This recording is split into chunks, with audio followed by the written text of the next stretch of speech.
Greetings, great to see you again today. Boy, have I got an amazing, fantastic recipe that's going to warm your toddlers, keep you heated from within. This recipe is not a home brew.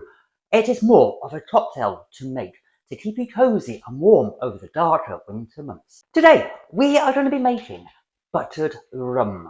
It's a fantastic tipple to have after your dinner, sat by the fire. It's going to warm you through with that buttery sweetness of the rum and the butter. This is such an amazing drink, and I well and truly recommend you make it. So let's get on and make this buttered rum. As you can tell by the name buttered rum, we need two main ingredients, that being butter and dark rum.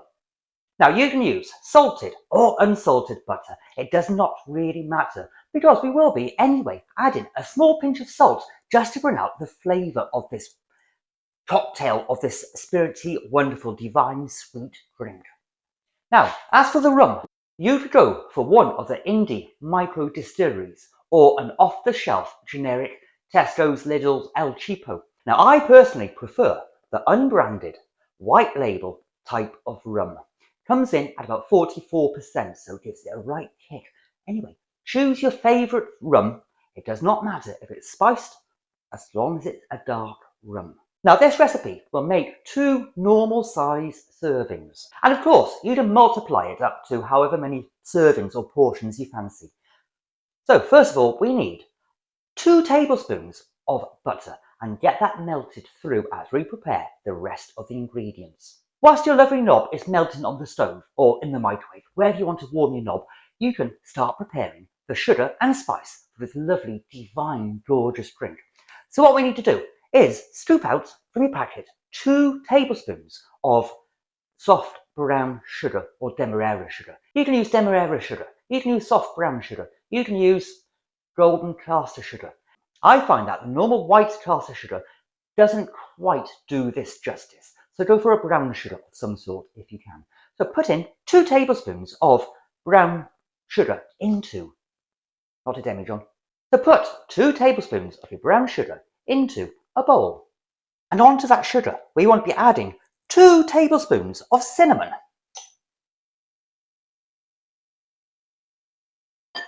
1 teaspoon of ground ginger, and 1 teaspoon of ground nutmeg. And to really enhance the flavour of this wonderful cocktail, hot, simmering winter's drink, we want to pour in a pinch of table salt. And now we want to measure up 200 ml of your favourite dark rum. If your butter is taking slightly longer than it takes to prepare the other ingredients, have a quick sample of the rum.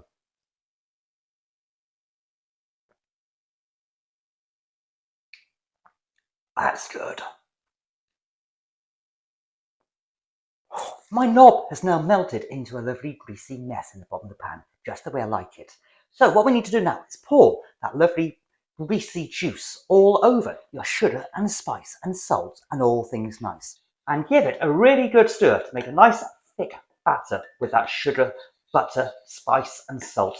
Now what we want to do is pour in the 200 ml of brandy into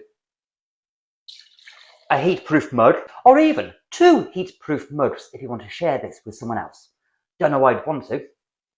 Keep it all for yourself. Pour in your sugar, spice and butter mix into said heat-proof mug or glass. Give that another good stir. Get all the rum mixed in with that spice and sugar and butter and all things nice. And now to the mugs, we want to be adding 200 ml of boiling water. If you're using 2 mugs, 100 ml into each, because it's technically for 2 servings. But I'm greedy. So pour in 100 ml into each mug, or 200 ml if you're making it in one pot. And give that another really good stir. I think I didn't add full on 200 ml because I didn't want to dilute the alcohol too much. So let's go and have a taste test of this, and we'll see if it lives up to the hype that it had in the 1650s colonial America. I hope it does. Come on. I can't wait to try this. As with the buttered beer recipe I made a while back, it does not seem right to add butter to alcohol. Counterintuitive, kind of. But As I learned from the buttered beer, butter in alcohol really does work, especially in hot alcohol. So let's give it the taste test and see if it is worth the hype that it had in the colonial times in the 1650s. Not just colonial America, but also Royal Navy ships when they were carrying spice back from India. They also had their rum, they had butter, and they were carrying spice. So they made this cocktail, this drink, to keep them warm on the cold nights when they were on watch. So let's give it a go. Oh, that goes down so smoothly, so slickly. Well, it is butter, so it does go down naturally, really, really smoothly down the throat. But you have the kick of the rum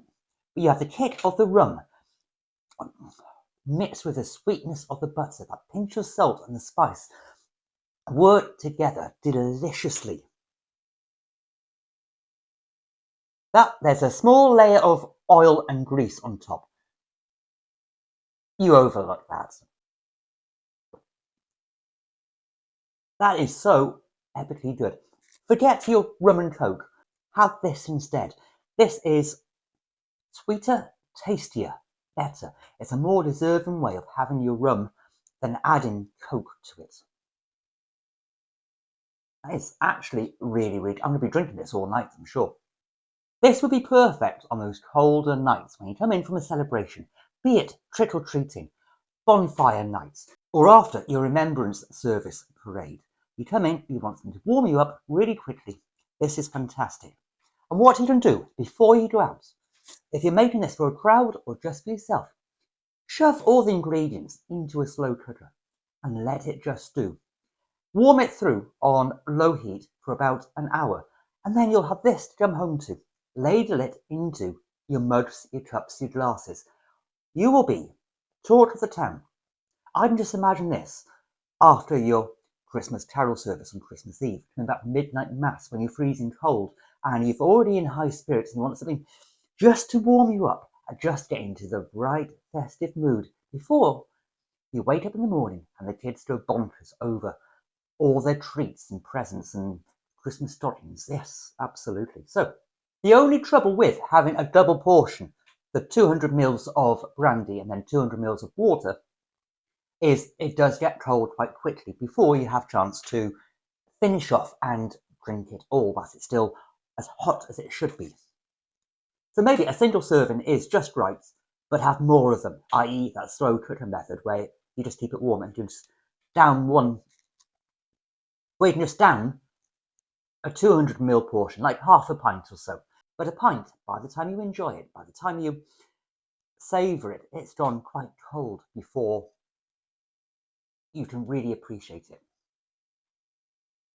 Luckily enough, my mug by here has all the measurements on, so you can easily mix and stir things in the mug directly before you drink it. And it has a lovely cork and wood lid to keep it warm. Fantastic. So if you've enjoyed this recipe, why don't you subscribe down below and check out that buttered beer recipe up by here, and I'll see you all really soon for another very special video. You have fun now.